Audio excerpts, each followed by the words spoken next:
me again. Yeah, it's me again.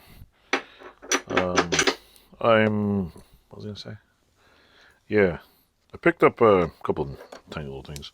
Paid $2 for this thing. It's a wrench.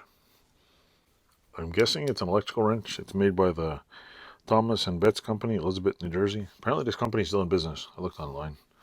There's a little code on there. There's numbers on this side. You can see it. And then there's the name. I'm assuming, plus this little thing here.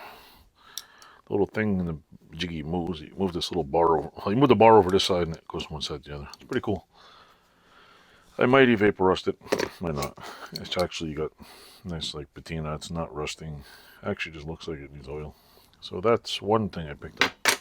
I picked up this, and if I remember correctly, this tool is for scraping hides. That's what I think it's for. Pretty sure it's a hide scraper. Your leather work. I bought it because every now and then I get a deer hide and I need to scrape it. So I'll see if I can probably vapor rust this crap too. It says something EC, I don't know.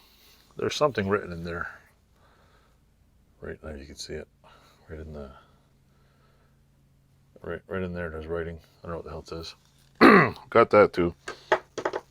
And I also got this fully seized wrench for $2.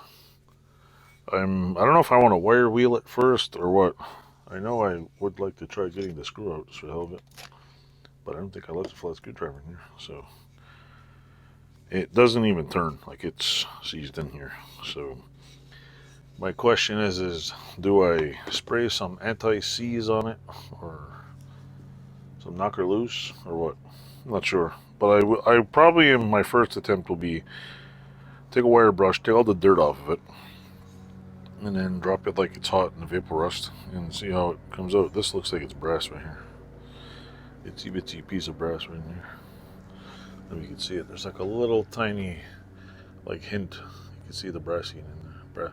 So brassiness. Anyway, that's it for the old school video. Picked up a, I don't know if I showed anybody this, but picked up a Wilton baby bullet.